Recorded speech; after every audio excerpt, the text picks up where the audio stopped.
L'appel est arrivé un mardi après-midi, assez silencieusement pour que je le manque presque. J'étais à la maison en train de trier des papiers que j'avais repoussés depuis des semaines, le genre de tâche routinière qui remplit les heures sans trop vous en demander. Quand j'ai vu le numéro, je n'ai pas répondu tout de suite. J'ai juste fixé l'écran, le laissant sonner une fois, 2 fois, 3 fois. Cela faisait 8 ans que personne de cette maison n'avait essayé de me joindre. 8 ans depuis que la dernière conversation s'était terminée sans un au revoir. Je ne me suis pas demandé pourquoi maintenant. J'ai appris il y a longtemps que lorsque la famille refait surface après un tel silence, c'est rarement parce qu'elle vous manque. Il y a généralement un prix à payer. Le message était bref. Dîner ce soir, 18h30. Pas d'excuses, pas d'explications, juste une adresse que je connaissais déjà par cœur. J'avais la quarantaine maintenant, installée dans une vie qui fonctionnait parce qu'elle ne dépendait pas d'eux. Un travail stable, un petit chez moi, des routines auxquelles je faisais confiance. La distance avait fait ce que les disputes n'avaient jamais pu faire. Elle m'avait donné de l'espace pour respirer. Pourtant, quelque chose dans ce message m'a attiré. Pas de l'espoir exactement, mais de la curiosité mêlée de prudence. Je me suis dit que j'irais, non pas pour me réconcilier, mais pour voir ce qu'il voulait.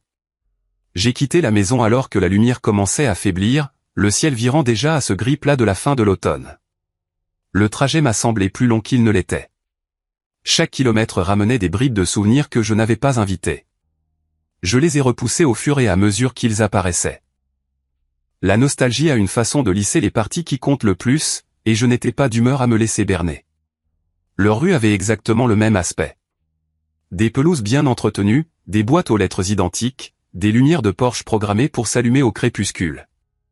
La maison était là comme si elle avait été préservée, presque mise en scène, comme si rien de difficile ne s'était jamais passé à l'intérieur. C'était toujours une partie du problème. De l'extérieur, tout avait l'air bien. Je me suis garé de l'autre côté de la rue et je suis resté un moment, le moteur en marche. J'aurais pu aller directement à la porte. C'était la chose polie à faire. Au lieu de cela, j'ai pris mon temps. J'ai vérifié les rétroviseurs. J'ai regardé les fenêtres. Il y avait du mouvement à l'intérieur, mais pas le genre qu'on attend avant un repas de famille tranquille. Ça avait l'air affairé, organisé. Je suis sorti de la voiture et j'ai fermé la porte doucement, plus par habitude que par peur. L'air était vif, portant l'odeur des feuilles humides et du trottoir froid. En atteignant le portail, j'ai entendu des pas derrière moi.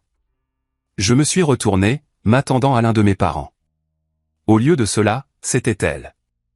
Elle travaillait pour eux depuis plus longtemps que je ne m'en souvenais. Elle nous apportait de la limonade en été, nous rappelait de nous essuyer les pieds en hiver. Elle avait l'air plus âgée maintenant, plus mince en quelque sorte, les épaules contractées comme si elle portait quelque chose de lourd. Elle n'a pas souri en me voyant. Elle ne m'a pas salué du tout. Elle a jeté un coup d'œil de haut en bas de la rue avant de parler, ses yeux se déplaçant rapidement comme si elle avait peur d'être vue. « N'entrez pas là-dedans », a-t-elle dit à peine plus fort que le vent. « Partez maintenant. » Il n'y avait pas de drame dans sa voix, pas d'exagération, juste de l'urgence, pure et brute. Je ne lui ai pas demandé pourquoi. Je n'en avais pas besoin. Une peur comme celle-là ne vient pas de nulle part. Elle a immédiatement reculé, comme si elle en avait déjà trop dit, et s'est dépêchée vers le côté de la maison sans me regarder à nouveau. Je suis resté là, ma main posée sur le portail, le poids de ses mots s'installant. Chaque instinct me disait de frapper quand même, de faire semblant de ne pas l'avoir entendu. C'est comme ça que j'avais survécu la plupart de ma vie avec eux. Soyez agréables. Ne faites pas de problème. Cette fois, j'ai reculé à la place. Je me suis déplacé lentement, nonchalamment, jusqu'à être hors de vue de la porte d'entrée. Il y avait un grand chêne de l'autre côté de la rue, ses branches nues, son tronc assez large pour me protéger. De là, je pouvais voir la maison clairement sans être évident. Je me suis dit que j'étais juste prudent. La vérité était que je voulais savoir dans quoi je m'engageais avant de franchir ce seuil. Le temps s'est étiré d'une manière qu'il ne le fait que lorsqu'on attend quelque chose qu'on ne peut pas contrôler. J'ai remarqué les petites choses. Une lumière s'est allumée dans la salle à manger. Des ombres sont passées derrière les rideaux. Une voiture a tourné au ralenti brièvement dans l'allée, puis s'est éteinte. Des rires ont flotté par une fenêtre ouverte, un peu trop fort, un peu trop travaillé. J'ai regardé ma montre une fois, puis à nouveau. 9 minutes peuvent sembler rien ou tout selon ce que vous attendez. Je ne comprenais pas pleinement l'avertissement qu'on m'avait donné, mais j'y faisais plus confiance qu'à l'invitation qui m'avait amené là. J'ai regardé ma montre alors que la 9e minute passait, et c'est à ce moment-là que la porte d'entrée s'est enfin ouverte. La porte s'est ouverte. Je suis resté exactement où j'étais, à moitié caché derrière le tronc du chêne, la faible lumière du lampadaire brisant le trottoir en plaques inégales de jaune et de gris. De là, je pouvais voir clairement les marches du perron, mais quiconque à l'intérieur aurait dû me chercher pour me remarquer. Je n'étais pas figé par la peur. Je choisissais de ne pas me faire connaître. La porte s'est ouverte en grand et une lumière chaude s'est déversée sur le porche. Des voix ont suivi. Pas le genre de voix silencieuse qu'on entend avant un repas de famille, mais les sons vifs et superposés de la coordination. Quelqu'un a appelé pour qu'on prenne les manteaux. Quelqu'un d'autre a demandé si le vin était déjà arrivé. Cela seulement n'a dit plus que n'importe quelle excuse n'aurait jamais pu le faire. Mon père est apparu en premier, sa veste déjà sur lui, vérifiant sa montre comme un homme attendant une arrivée, pas un hôte d'une réunion. Ma mère a suivi, lissant le devant de sa blouse, son visage composé de cette manière familière qui signifiait que tout était sous contrôle, ou du moins censé le paraître. Puis d'autres sont passés devant eux, des gens que je ne reconnaissais pas. Des hommes en manteau sur mesure. Une femme avec un dossier sous le bras. Un autre couple riant trop fort. Le genre de rire destiné à remplir l'espace, pas à partager la joie. Un par un, ils sont entrés, accueillis avec une chaleur étudiée. Ce n'était pas un dîner de famille. C'était un événement. Une camionnette de traiteur s'est arrêtée brièvement, les feux de détresse clignotant, et un homme a déchargé des plateaux en métal avant de disparaître sur le côté de la maison. J'ai senti la faible odeur de viande rôtie et de pain, portée par l'air froid. Cela semblait délibéré, planifié. Rien dans cette nuit n'avait été improvisé. J'ai légèrement déplacé mon poids, en faisant attention de ne pas faire de bruit, et je me suis rapproché de la haie bordant la propriété. À travers la grande fenêtre de devant, je pouvais voir dans la salle à manger. La table était entièrement dressée. Nappe en lin, couvert poli, carton de placement imprimé bien aligné à chaque place. Je les ai parcourus lentement du regard. Le nom de ma mère, celui de mon père, de mes frères aînés, écrit avec la pente assurée qu'ils préféraient toujours. Quelques noms que je ne connaissais pas, probablement des collègues ou des partenaires d'une sorte ou d'une autre. J'ai compté à nouveau juste pour être sûr. Il n'y avait pas de siège qui avait du sens pour moi. Pas un seul coincé maladroitement au bout. Pas un seul ajouté après coup. Rien. L'absence n'était pas accidentelle. Elle était précise. C'est à ce moment-là que le dernier fil d'incertitude s'est rompu. Quelle que soit la nature de cette invitation, elle n'avait jamais eu pour but de me souhaiter la bienvenue. On ne s'attendait pas à ce que je m'assoie. On ne s'attendait pas du tout à ce que je fasse partie de la soirée. J'ai senti quelque chose changer en moi, mais ce n'était pas de la colère. C'était de la distance. Le genre qui vient quand on arrête enfin de mal interpréter une situation et qu'on la voit pour ce qu'elle est. Une fenêtre près de la cuisine était entr'ouverte juste assez pour laisser s'échapper la vapeur. Je pouvais entendre des bribes de conversation, portées par le même air qui engourdissait mes mains. Il comprendra une fois que tout lui sera expliqué correctement. On a juste besoin qu'il soit là, c'est tout. C'est plus propre s'il l'entend ce soir. Les voix n'étaient pas élevées. Elles n'en avaient pas besoin. Le calme était ce qui rendait la chose pire. Les gens parlent comme ça quand ils croient que l'issue est déjà décidée. Je n'ai pas saisi qui a dit quoi. Cela n'avait pas d'importance. Le message était assez clair. Ma présence n'était pas la bienvenue. Elle était requise. J'ai pensé à m'avancer alors, à frapper à la porte, à les forcer à me reconnaître. L'image est passée rapidement. La confrontation leur aurait donné le contrôle du timing, du récit. Cela n'avait jamais joué en ma faveur auparavant. Alors je suis resté où j'étais. J'ai resserré mon manteau, plus par instinct que par froid, et je me suis concentré sur ce qui se passait au lieu de ce que je ressentais. Partir maintenant m'aurait épargné le reste. Rester signifiait voir toute la forme de ce qu'il faisait. J'ai choisi de rester. Le rire à l'intérieur est devenu plus fort à mesure que d'autres invités arrivaient. Les verres ont tinté. Quelqu'un a fait une blague sur la circulation. Des sons normaux superposés à quelque chose de profondément faux. J'ai regardé la maison se remplir, j'ai regardé la soirée prendre forme sans moi. C'est là que j'ai compris quelque chose de pire que le rejet. Je n'étais pas oublié. J'étais inclus d'une manière différente. Je faisais partie d'un plan. Je suis resté où j'étais, laissant la haie presser légèrement contre mon manteau, le froid s'infiltrant à travers le tissu. La maison s'était maintenant installée dans son rythme. Les voix se mélangeaient. Les verres tintaient. Une porte s'est fermée quelque part à l'intérieur. Ce bruit constant a fait quelque chose d'inattendu. Il a ramené mes pensées en arrière, non pas en trombe, mais lentement, comme le fait toujours le silence. Je n'ai pas vu ma vie se rejouer en scène. Elle est revenue par fragments, petits moments, décisions prises sans me demander mon avis. Je me suis souvenu qu'on m'avait dit que les plans avaient changé après que j'ai déjà pris congé du travail, que j'avais entendu parler d'une réunion de famille par les photos de quelqu'un d'autre. Qu'on m'avait remercié de comprendre alors que personne n'avait rien expliqué. Chaque souvenir a refait surface brièvement, vif et contenu, puis s'est évanoui. Pas de cris, pas de larmes, juste le même schéma qui se répète. 8 ans ne s'étaient pas produits par accident. Debout là, je pouvais enfin me l'admettre. Être le plus jeune avait toujours signifié être facultatif. Si je venais, bien. Si je ne venais pas, c'était bien aussi. C'était présenté comme de la liberté, mais ça fonctionnait plus comme une permission de m'ignorer. J'ai appris très tôt à ne pas protester, non pas parce que j'étais d'accord, mais parce que discuter ne changeait jamais le résultat. Ça ne faisait que rendre les choses plus difficiles. Pendant longtemps, je me suis dit que c'était de la maturité, qu'être raisonnable signifiait absorber la déception sans commentaire. J'étais fier de rester calme, de ne pas envenimer des situations déjà inconfortables. En y repensant maintenant, je pouvais voir le coût de ce choix plus clairement que jamais. Mon silence leur avait appris quelque chose sur moi. Il leur avait appris que je m'adapterais, que j'accepterais n'importe quelle version des événements qu'ils offriraient, que je me présenterais quand on m'appellerait et que je me retirerais quand ce serait nécessaire. Ils n'avaient pas besoin de pousser plus fort parce que j'avais déjà appris à me mettre moi-même à l'écart. Je n'étais pas en colère en y pensant, pas de la manière dont les gens s'attendent. C'était plus comme faire l'inventaire, reconnaître une erreur sans la dramatiser.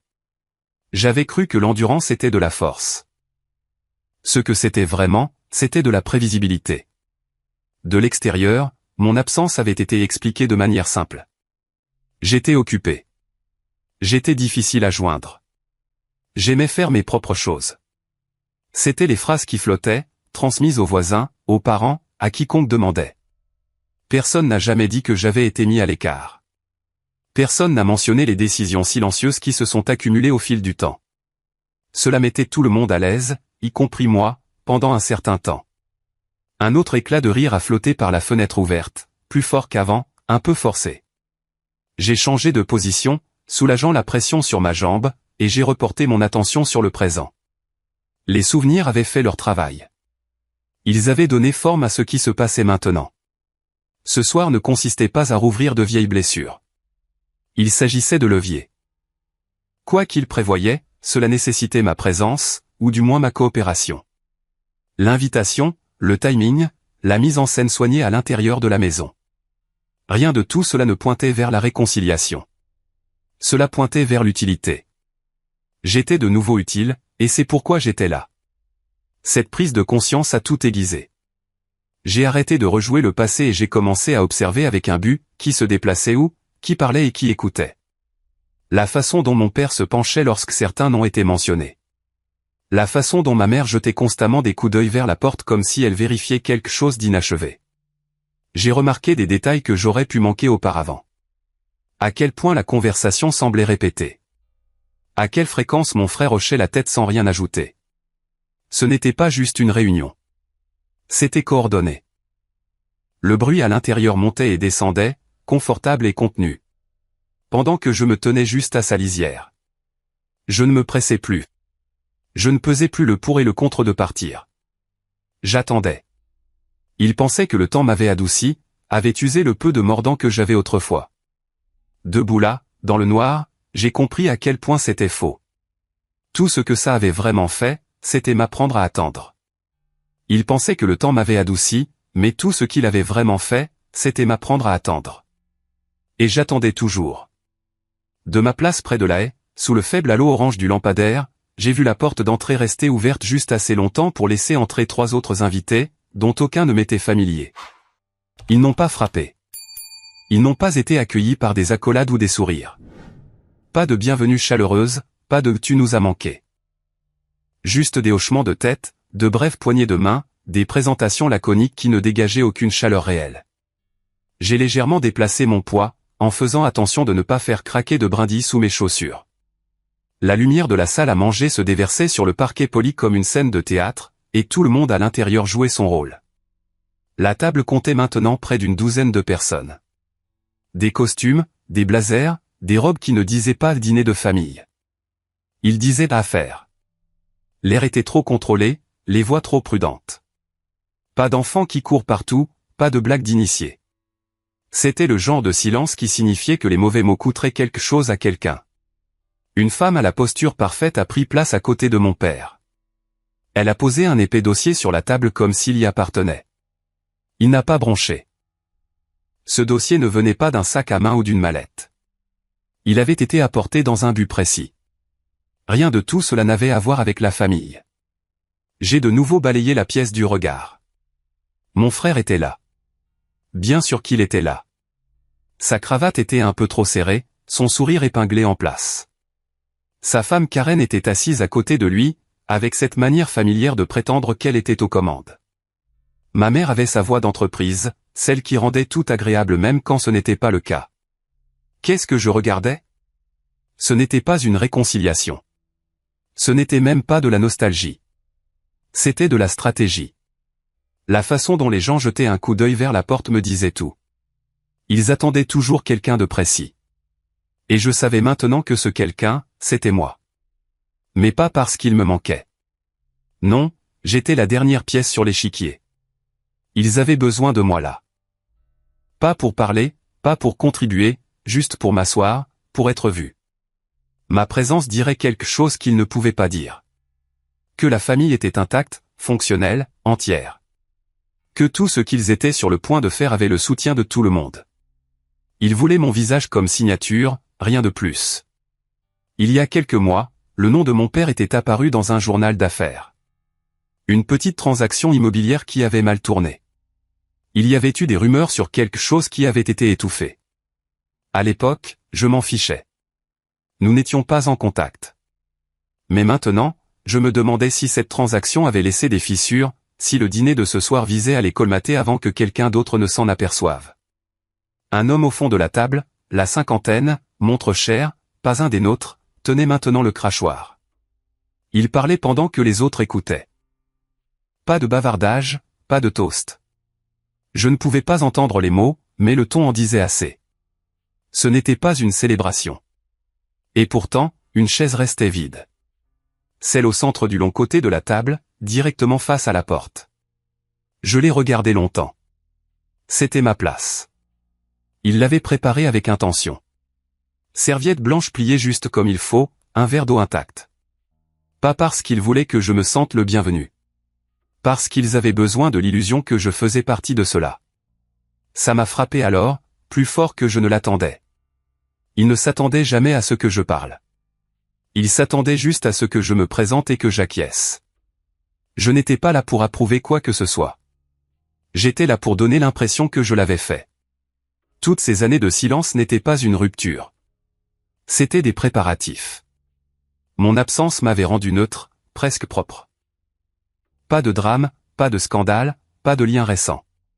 Le mouton noir devient utile lorsque le reste du troupeau est taché. J'ai expiré lentement. Pas de colère, pas le genre bruyant en tout cas. Juste une spirale serrée de quelque chose de plus profond. De la colère morale, le genre qui ne s'éteint pas. Il n'y avait aucune chance que j'entre dans cette pièce et que je joue le jeu. Si je franchissais cette porte maintenant, je me retrouverais enfermé dans leur version des choses. Ils souriraient, hocheraient la tête, et plus tard, lorsque les papiers seraient signés ou les mensonges confirmés, ils diraient, eh bien, il était là. Et tout le monde le croirait. Parce que se présenter est aussi une sorte de signature. Alors je suis resté sur place, j'ai laissé le vent me couper la mâchoire, j'ai laissé la nuit s'installer un peu plus lourdement sur mes épaules. Quelque part derrière moi, une voiture est passée lentement, mais je ne me suis pas retourné. Mes yeux étaient fixés sur la table. sur la façon dont mon nom avait déjà été intégré à l'histoire sans mon consentement. Et c'est là que j'ai réalisé que si j'entrais maintenant, je jouerais selon leurs règles. Alors, je ne l'ai pas fait. Au lieu de cela, je suis resté immobile. Une main posée légèrement sur le capot de ma voiture, l'autre profondément dans la poche de mon manteau. La nuit était maintenant complètement installée. Plus de lueur dans le ciel, juste le bourdonnement creux d'un lampadaire lointain et le murmure étouffé des voix provenant des fenêtres de la salle à manger. Ma respiration sortait en lents nuages, visible maintenant dans le froid. Mes jambes avaient commencé à me faire mal à force d'être resté debout si longtemps. Cette brûlure sourde et rampante dans les mollets qui dit que vous êtes resté immobile trop longtemps, mais aussi il ne bougeait pas encore. Et honnêtement, j'étais fatigué. Pas seulement physiquement. Ce genre de fatigue est plus profond, comme si vos os étaient trop conscients du temps qui passe. Je n'avais pas peur. J'étais juste épuisé. Épuisé par les vieux schémas, les conversations enterrées, le poids de trop de pièces comme celle-là. Trop de tables où je n'étais pas censé parler. Une partie de moi, peut-être la partie qui voulait encore la paix, m'a dit de partir. Juste de monter dans la voiture, de tourner la clé, de laisser le moteur chauffer, de m'éloigner de cette vieille maison et de la performance qu'ils avaient répétée à l'intérieur. Pas de cris, pas de porte qui claque, pas de bain de sang émotionnel. Juste l'absence. Une sortie propre. Il y avait de l'attrait dans cette dignité, cette simplicité. J'ai pensé à ce que ça donnerait si je le racontais à quelqu'un plus tard. Je suis venu, j'ai vu la vérité, et je suis parti sans un mot. Il dirait que je l'ai géré avec maturité. Il hocherait la tête, impressionné par la retenue. Et je pouvais presque me voir le faire, me glissant sur le siège du conducteur, les phares coupant la rue silencieuse, laissant le rétroviseur emporter cette maison dans le passé à nouveau. Mais la vérité, ce genre de fuite n'a l'air propre que de l'extérieur. Parce qu'à l'intérieur, vous saignez toujours. Vous le faites juste en privé. Je me suis adossé à la voiture, fermant les yeux. Le froid du métal a traversé mon manteau. J'avais déjà joué à ce jeu partir. Ne pas faire de vagues. Garder la tête basse. Et à chaque fois, ils ont réécrit l'histoire sans moi. Ils ont lissé les plis, ont fait de mon absence une question de mon indépendance, de mon entêtement, ou simplement de c'est comme ça qu'il est. Pas une seule fois quelqu'un n'a dit à voix haute, peut-être qu'on l'a poussé dehors. Ce silence, ils le portaient comme une armure. Et je les ai aidés à la construire. C'est ce qui m'a le plus frappé. Pas leur planification, pas la prétention, mais la réalisation que mon silence avait rendu tout cela possible. J'ai ouvert les yeux et j'ai de nouveau regardé vers la maison. Un mouvement près du bord de la salle à manger. Quelqu'un était entré dans le couloir. Pas mon frère, pas mon père. Une femme que je ne reconnaissais pas. Fin de la trentaine, peut-être début de la quarantaine. Veste sombre, dossier à la main. Ce n'était pas une invitée. Elle travaillait. Je connaissais cette posture. Efficace, alerte. Pas une partie de la scène, mais essentielle. Elle a traversé le couloir rapidement, a jeté un coup d'œil à un téléphone dans sa main, puis a disparu au coin. C'était une si petite chose. Un visage que je ne connaissais pas. Un dossier que je n'avais jamais vu auparavant. Mais quelque chose dans sa façon de bouger m'a dit que ce dîner n'était pas l'acte final. C'était une mise en place. Ce dossier n'était pas décoratif. C'était le genre que les gens se passent à travers les tables de conférence quand ils ont besoin de quelque chose de signé. J'ai plissé les yeux, observant plus attentivement maintenant. Du côté éloigné de la fenêtre, j'ai aperçu mon père debout, disant quelque chose qui a fait se pencher deux personnes. Mon frère a hoché la tête. Ma mère a fait un de ces sourires lents et délibérés, le genre qui signifiait toujours « ça se passe exactement comme nous en avons besoin ». Puis je l'ai entendu, faible, mais clair. Il va venir. Il finit toujours par venir. La voix appartenait à Karen. Son ton n'était pas plein d'espoir. Il était dédaigneux, certain. Et pendant une seconde, j'ai ressenti cette vieille attirance dans ma poitrine, l'envie de défoncer la porte, d'entrer, de faire un scandale. Mais je n'ai pas bougé. Parce que maintenant je savais autre chose. Il ne comptait pas seulement sur ma présence. Il comptait sur mon départ à nouveau, discrètement, commodément, sans poser de questions. Le plan ne fonctionnait que si je restais prévisible. J'ai fixé la porte d'entrée. Mon reflet me fixait depuis la vitre sombre de la voiture à côté de moi. J'aurais pu partir alors, mais quelque chose me disait qu'ils avaient encore besoin de moi. J'ai juste légèrement déplacé mon poids, m'adossant à la portière côté conducteur. L'air s'était suffisamment refroidi pour que ma respiration y soit maintenant visible. Vive, visible, réelle. Une lumière de Porsche a clignoté 2 fois. Pas au hasard, pas une minuterie. Un signal. De la même manière que mon père allumait la lumière du Porsche pour nous appeler du jardin quand nous étions enfants, sans jamais avoir besoin de crier. Nous comprenions. Un clignotement, le dîner. 2 clignotements, maintenant. Ce soir, c'était 2. Il ne sortait pas. Il s'attendait à ce que j'entre. Il n'y a pas eu de texto, pas de voix appelant doucement de la porte, juste la lumière du Porsche et le même message tacite. Nous avons préparé la scène. Entrée en scène. Sauf que cette fois, je n'ai pas suivi le script. Je suis resté sur place. J'ai sorti mon téléphone, j'ai fixé l'écran un moment, puis je l'ai retourné sur le capot de la voiture. La vibration a bourdonné une seconde plus tard.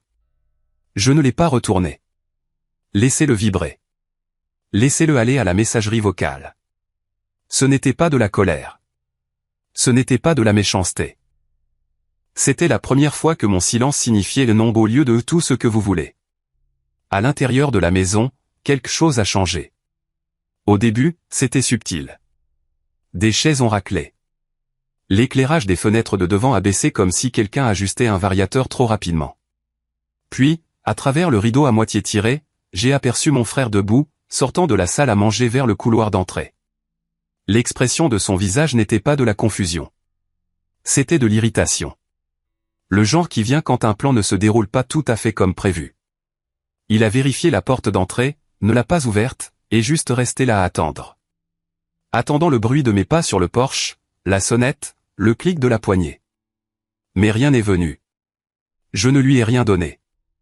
De là où je me tenais, je pouvais à nouveau voir le bord de la salle à manger. Des assiettes légèrement avancées. Des verres à vin pleins mais intacts. De petits cartons de placement en papier discrètement placés à chaque place. Mon nom n'était pas visible, mais je savais où il aurait été. Coincé près du bout de la table. Pas au centre, pas là où quelqu'un aurait besoin de m'écouter. Juste assez là pour dire il était là aussi. J'ai regardé ma mère se tourner vers quelqu'un à table. Elle s'est penchée, a parlé avec ce sourire qu'elle réservait toujours à la compagnie. Calculé, lisse. Le genre de sourire qui disait « Nous sommes toujours aux commandes ». Mais ses yeux ne cessaient de se diriger vers le couloir. Puis est venu le signe d'une réelle inquiétude. Mon père s'est levé. Il ne se levait presque jamais à moins que quelque chose ne doive être corrigé. Et ce soir, ce quelque chose, c'était moi. Quelqu'un de nouveau est entré dans le cadre. Un homme que je n'avais jamais vu auparavant. Début de la soixantaine, coupe de cheveux chers. Une mallette délicatement posée à côté de sa chaise. Il a regardé par-dessus son épaule vers le couloir, puis s'est penché vers mon père. Je ne pouvais pas entendre les mots, mais le geste était clair. Où est-il? C'est à ce moment-là que l'énergie a changé. J'ai réalisé quelque chose. Ils ne voulaient pas seulement que je sois là. Ils avaient besoin de moi. Pas pour la connexion, pas pour la famille. Mais pour la paperasse, pour la légitimité.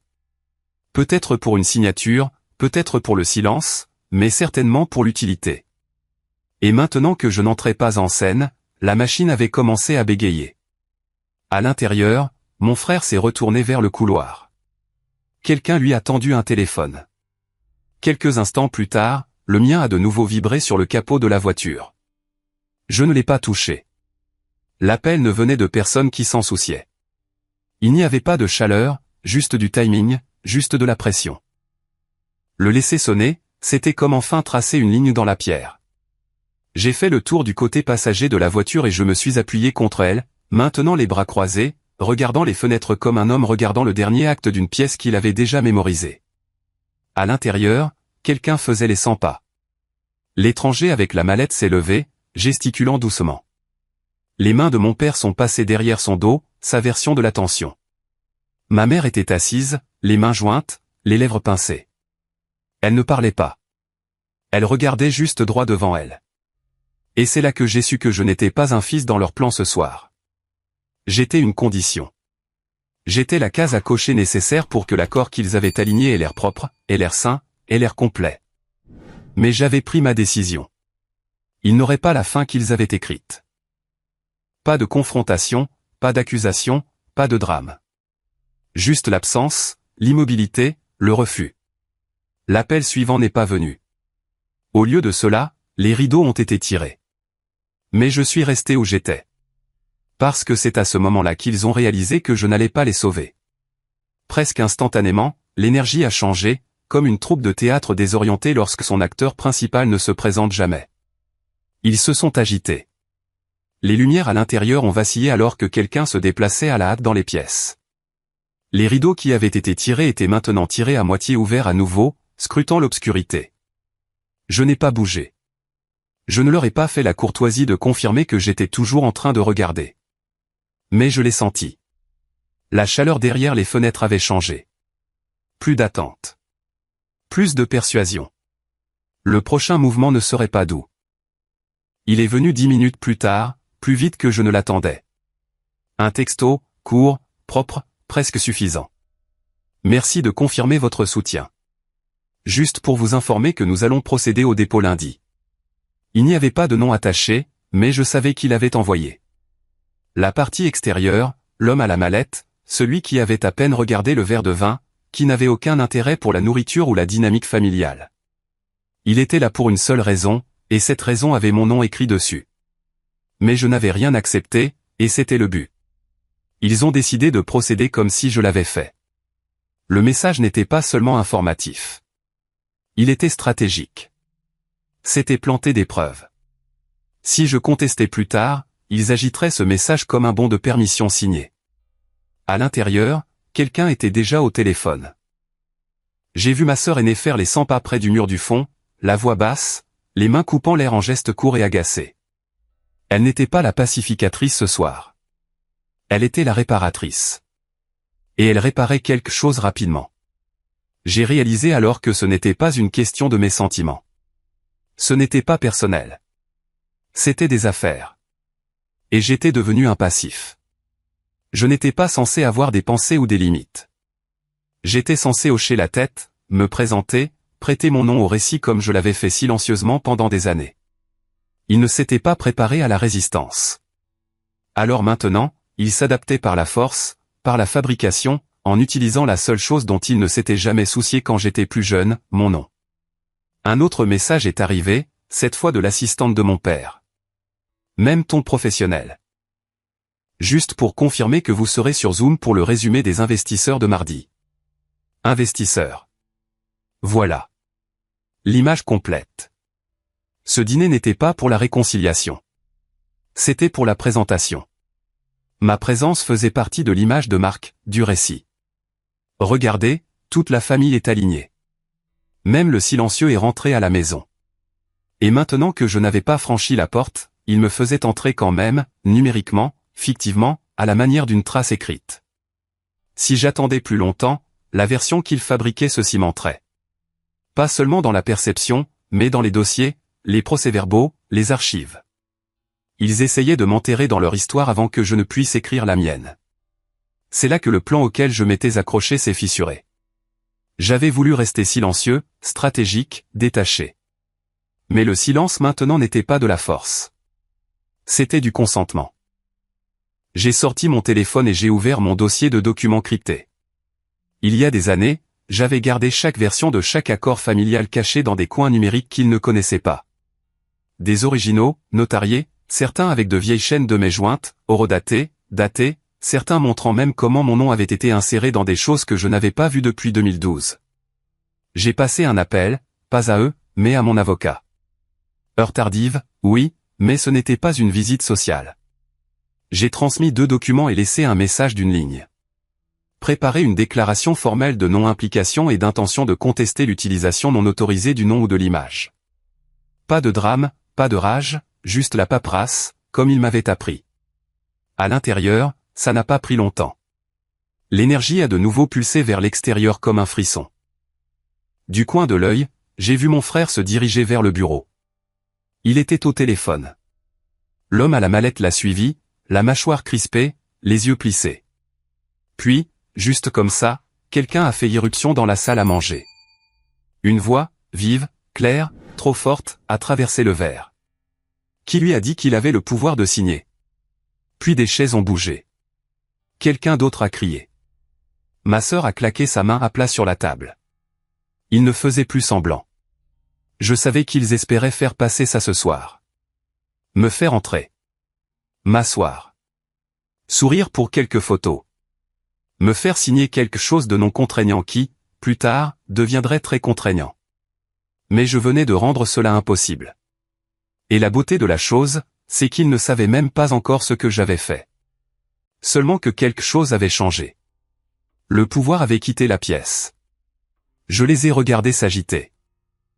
Personne n'avait l'air calme maintenant. La scène organisée s'était brisée. Ils avaient construit tout ça en pariant que je ne me lèverais pas. Mais me voilà, ne criant pas, ne défonçant pas la porte, juste immobile, présent, non acheté. Ils pensaient me mettre à l'écart, mais je venais de fermer la porte dont ils avaient besoin. Puis le bruit a commencé. À l'intérieur de la maison, ce n'était plus un dîner. C'était un champ de bataille.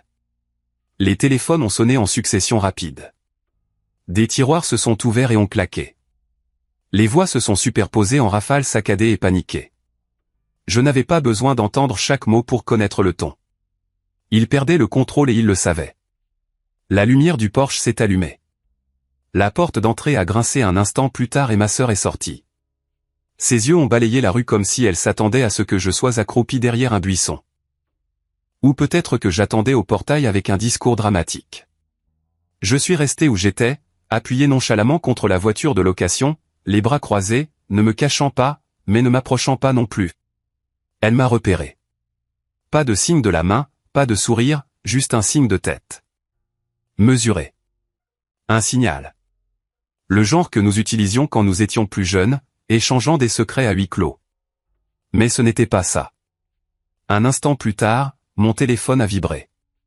Je l'ai laissé sonner à moitié avant de décrocher. Et, a-t-elle dit, sa voix plus stable que je ne l'attendais. Peux-tu entrer juste un instant? Papa veut. Je n'ai pas répondu.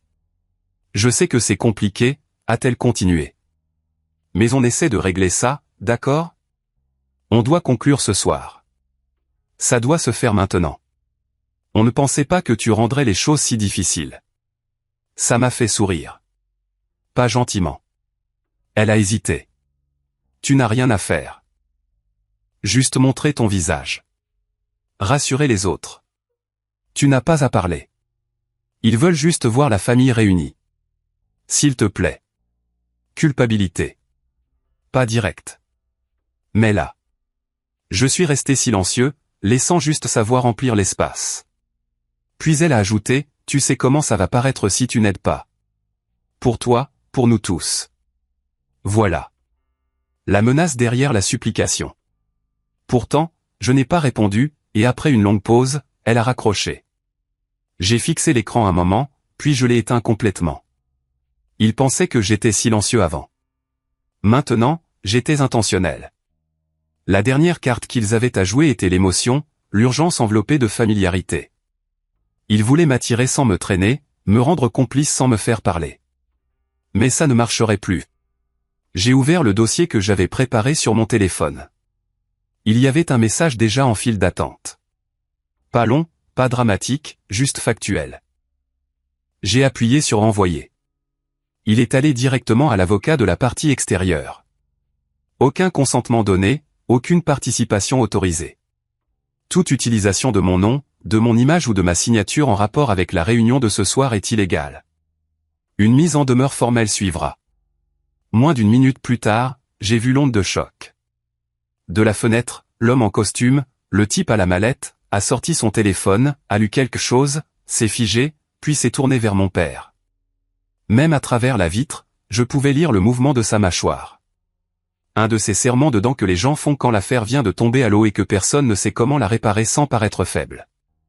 Mon père a fait un geste vers la porte, rapide et impatient, mais personne n'a bougé. La tempête s'était maintenant tournée vers l'intérieur, et je n'avais pas besoin d'être à l'intérieur pour entendre le tonnerre. J'ai fait un pas de plus vers la finalité. J'ai ouvert le document sécurisé signé il y a des années, une vieille clause qu'il pensait probablement que j'avais oubliée, me retirant entièrement de tout futur droit de vote dans les opérations commerciales de la famille, à moins d'être réactivé par consentement écrit. Je l'ai capturé en écran, je l'ai envoyé à mon avocat, je l'ai marqué en vigueur, immédiat, permanent. C'était tout. Pas de discours, pas de confrontation dans le couloir, juste une frappe de touche. Et tout ce qu'ils ont essayé de construire ce soir, ce théâtre d'unité, ce dîner de réconciliation organisé, s'est effondré. Il ne s'agissait pas de colère. Plus maintenant. Il s'agissait de limites. Et ils avaient ignoré les miennes assez longtemps. 10 minutes se sont écoulées. Plus d'appels, plus de textos, juste la lueur de la maison. Maintenant plus faible, maintenant plus silencieuse, comme si elle s'était enfin souvenue de ce que la vérité ressent. J'aurais pu rester là plus longtemps, attendre que quelqu'un sorte, peut-être tenter une dernière supplication. Mais je n'en avais pas besoin. J'avais fait ce que j'étais venu faire. Pas pour eux, mais pour moi. En retournant à ma voiture, je savais que la nuit ne se terminait pas. Elle s'installait avant de conduire. Ne pensant pas, ne planifiant pas, laissant juste le poids de la nuit me traverser comme une vieille douleur. La maison derrière moi était de nouveau silencieuse, éclairée seulement par la lumière du porche et la fierté.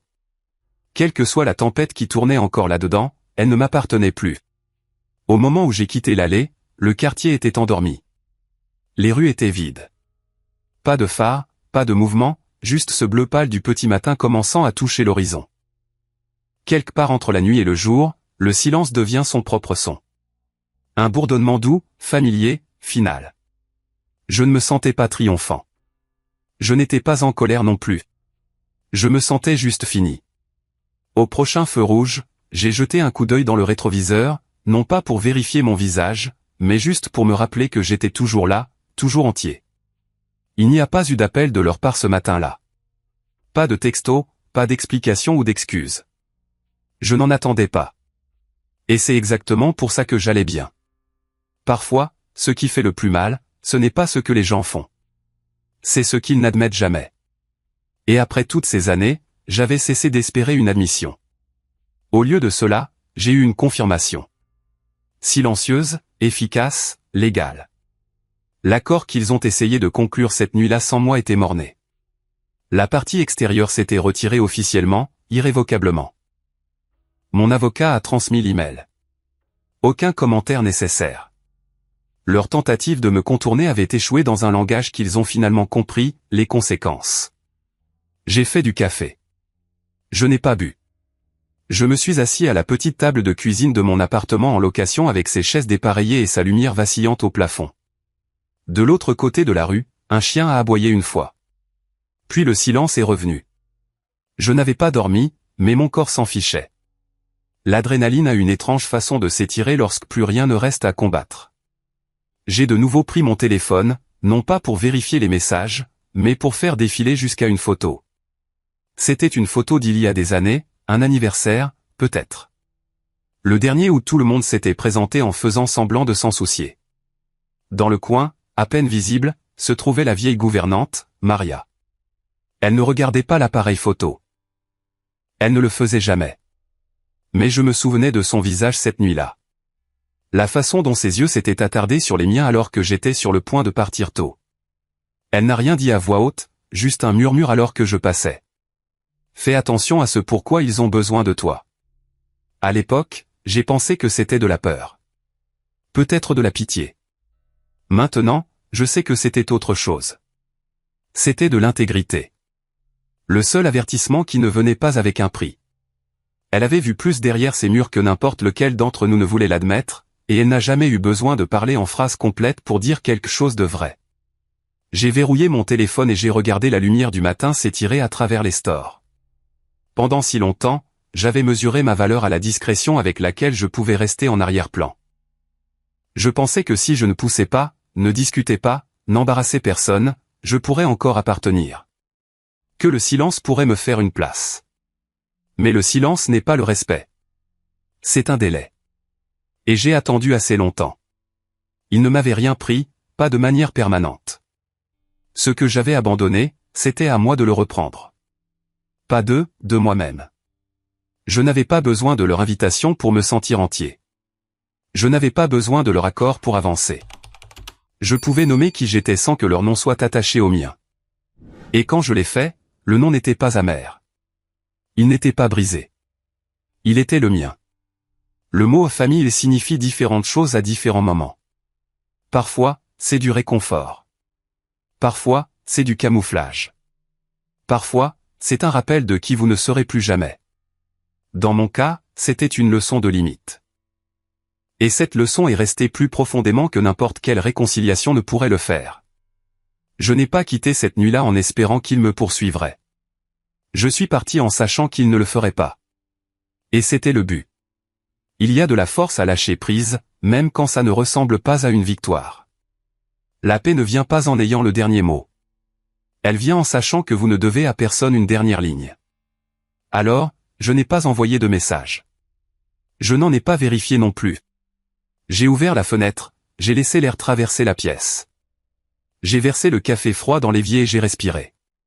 Pas profondément, pas de façon spectaculaire, juste assez pour me rappeler que le pire était passé. Je suis parti en voiture en sachant que je n'avais pas perdu ma famille cette nuit-là. J'avais enfin arrêté de perdre.